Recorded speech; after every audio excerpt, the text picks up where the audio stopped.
Hello everyone, Rishi this side.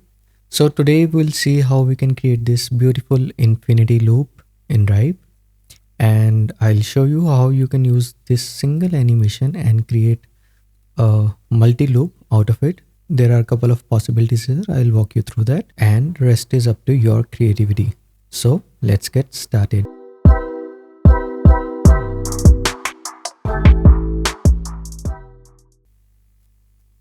Okay, let's take our artboard tool and let's draw an artboard. You can use any desired size, whatever you want. I'm making it 500 by 500. Let's take the ellipse tool and let's draw an ellipse. Let's make the width and height 400 by 400.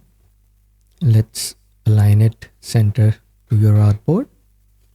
And now let's add a stroke. Let's remove the fill. For now we can keep the stroke white, and let's keep the weight to 20 maybe. We can change this later on as well. So if you press double enter twice, you will go into an edit mode, and let's select all the vertices and make them from detached to mirrored, right? Now let's move to animate window and let's go to our timeline.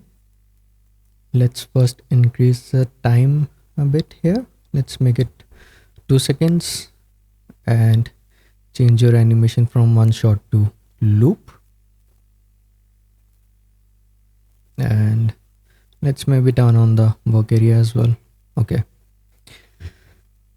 So now what we'll do here is, initially we'll be making the animation 1 second long, and later on you can change the timing based on your requirement. So on the first frame, let's hit this key all vertices, and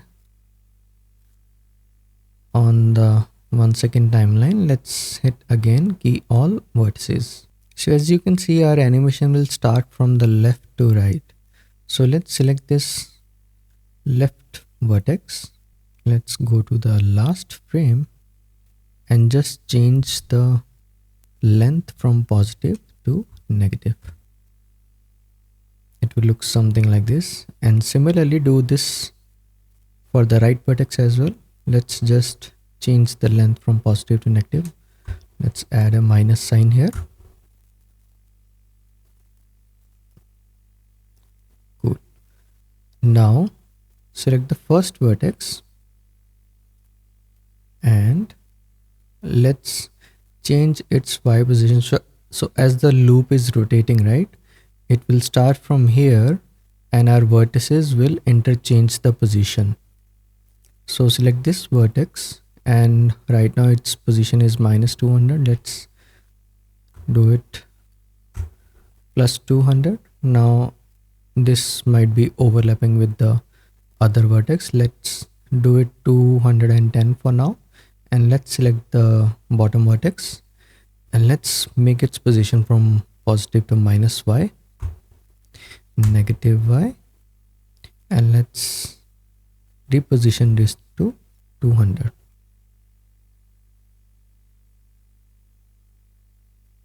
So now half of your work is done.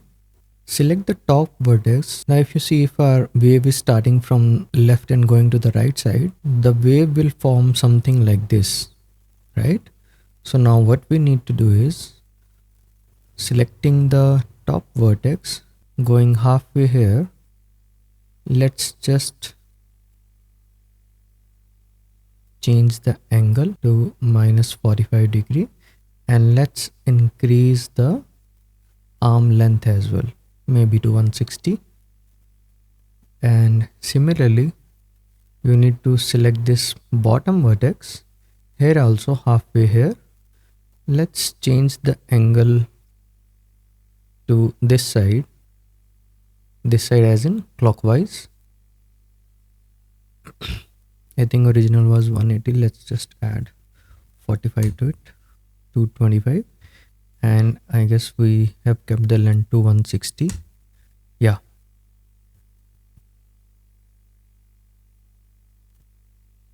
So your animation will look something like this. We are almost there. Now what you need to do is, let me create some room here. Now we need to shift our keyframe so that we can have a follow through effect. So we are starting from the left, so which is vertex 4. Select all other vertices and let's move them ahead in the timeline, maybe 15 frames. So now this will look something like this. Now let's say our top vertex will move, and then our bottom, and then our last, this right vertex, right? So select the bottom one and let's just move it a bit, like couple of frames ahead in the timeline. 1 2 3 4, right? And select the rightmost vertex and let's move this ahead in the timeline. So now if you see your animation, we have that ring formation, right? Now to polish this, let's select all the vertices and change the interpolation from linear to cubic, so that we'll have a nice ease in and ease out effect.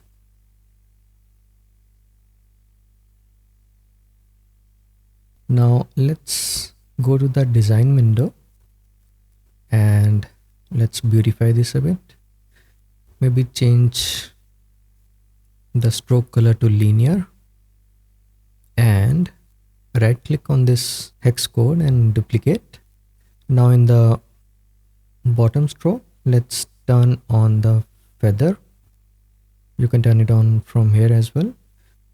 Right now this is a little bit too much, and I guess maybe 6 would work. Let's put this in a group and rename our artboard to infinity ring, and let's create it as a component, and let's turn off the background. Now make another artboard and let's rename it to, because I already have a infinity ring here. Now let's pull out this instance, align it to the artboard. Now since we can't change the pivoting point or anchor point of instances, let's put this instance in its own group. Let's hit Command G or Control G and put it in a group. Let's rename this to ring 1. Let's select the artboard, make the background pretty dark. Now selecting this artboard, let me just rename this as well. Let's go to the animate window, and if we see here, our nested instance is working fine. We haven't made any changes in the timeline as of now. Now let's do one thing. Let's duplicate this ring and just rotate it maybe by 30 degrees. Now if you see in the state machine,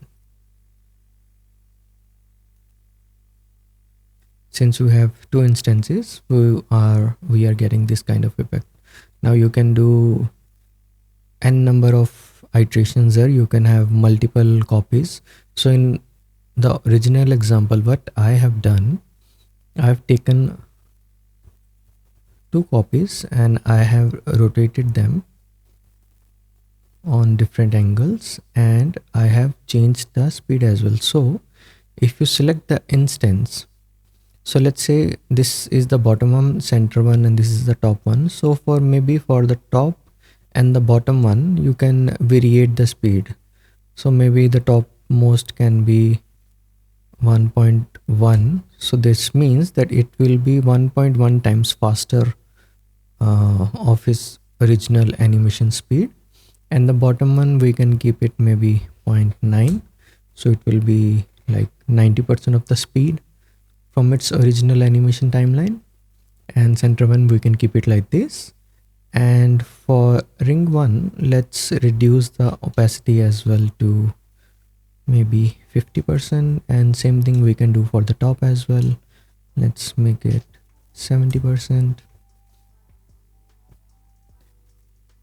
So now if you see, we have that kind of effect.